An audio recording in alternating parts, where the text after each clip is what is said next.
Hai teman-teman, nama saya Sahrang Razani atau teman-teman bisa memanggil saya dengan nama Rian. Di kesempatan kali ini, saya akan membicarakan tentang tujuan dan fungsi dari pendidikan. Tujuan pendidikan di Indonesia telah dijelaskan di dalam UU nomor 20 tahun 2003 dan UU nomor 2 tahun 1985. Dan yang terakhir adalah MPRS nomor 2 tahun 1960. Tapi menurut pemahaman saya, tujuan pendidikan adalah untuk membuat individu mengembangkan keterampilannya melalui pengetahuan yang diperoleh. Sedangkan fungsi pendidikan, di sini saya mengambil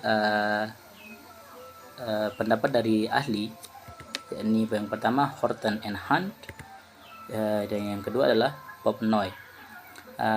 Menurut pemahaman saya juga fungsi utama pendidikan adalah untuk mentransfer pengetahuan. Sekarang kita akan melihat tujuan pendidikan menurut UU atau yang ditulis di UU nomor 20 tahun 2003, yakni mengembangkan peserta didik agar menjadi manusia yang beriman, bertakwa kepada Tuhan Yang Maha Esa, berakhlak mulia, sehat, berilmu, cakap, kreatif, mandiri, dan menjadi warga negara yang demokratis juga bertanggung jawab. Tujuan pendidikan selanjutnya menurut UU nomor 20 tahun 2003, menurut UU nomor 2 tahun 1989, ralat, yakni mencerdaskan kehidupan bangsa dan mengembangkan manusia yang seutuhnya, yakni bertakwa terhadap Tuhan Yang Maha Esa, sama seperti yang UU nomor 20 tahun 2003 yang tadi, memiliki pengetahuan, sehat jasmani dan rohani, memiliki budi pekerti luhur, mandiri, kepribadian yang mantap, dan bertanggung jawab terhadap bangsa. Jadi UU yang sebelumnya tadi nomor 23 tahun 2003 dengan UU yang ini tidak memiliki banyak kesamaan. Artinya UU tersebut memang tujuan pendidikan menurut kedua UU tersebut mirip. Terus kita lanjut ke MPRS nomor 2 tahun 1960, yakni membentuk manusia yang memiliki jiwa Pancasilais sejati berdasarkan ketentuan-ketentuan yang dikehendaki oleh pembukaan Undang-Undang Dasar 1945 dan isi Undang-Undang Dasar 1945.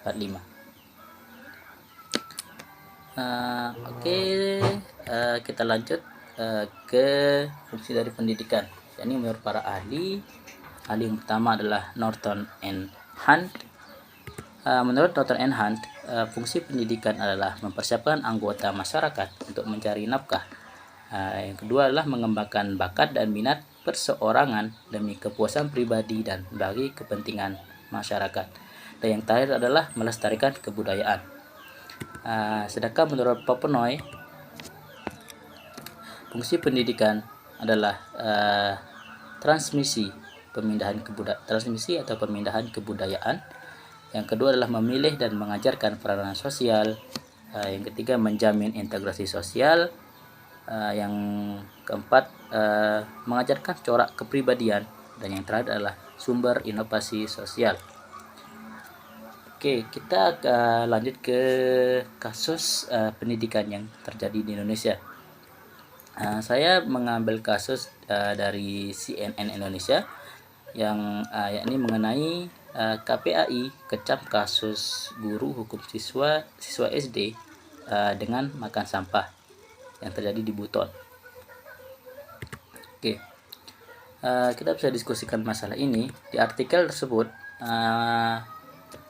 masalahnya adalah kekerasan guru terhadap muridnya.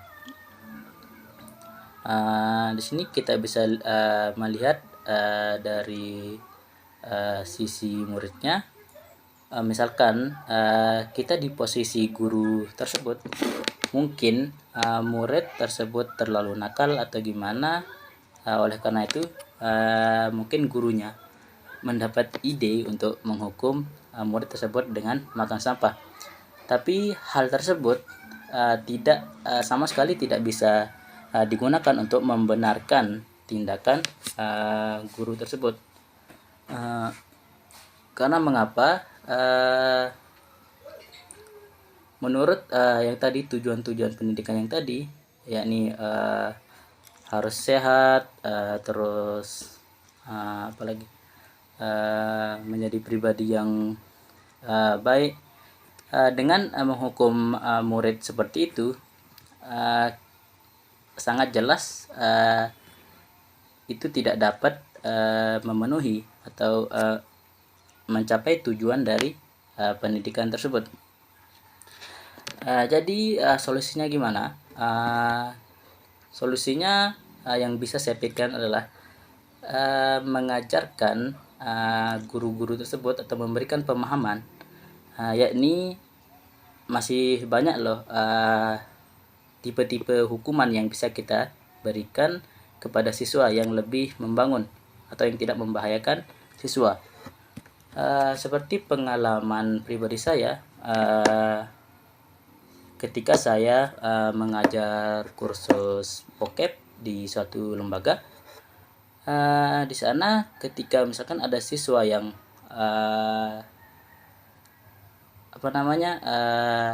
menggunakan bahasa Sasak atau selain bahasa Inggris, di sana kita memberikan tepuk tangan atau mengcongratulate dia untuk karena dia menggunakan bahasa Sasak. Kita tepuki tangan mereka supaya mereka malu menggunakan bahasa selain bahasa Inggris ketika berada di lembaga tersebut. Jadi banyak hukuman-hukuman lain yang bersifat membangun dan tidak membahayakan siswa.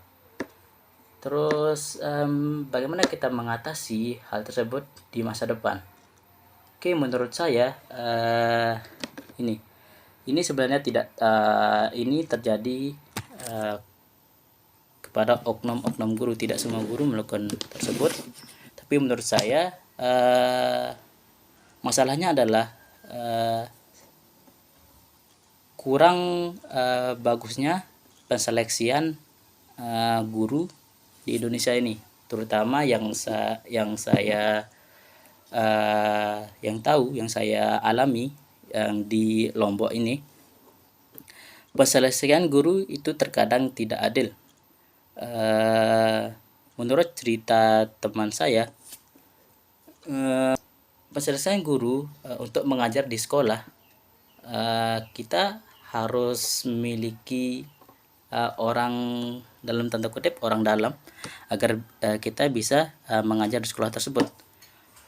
Oleh karena itu mungkin orang dalam itu memilih keluarga atau gimana, yang keluarga tersebut mungkin masih belum mampu untuk menjadi guru.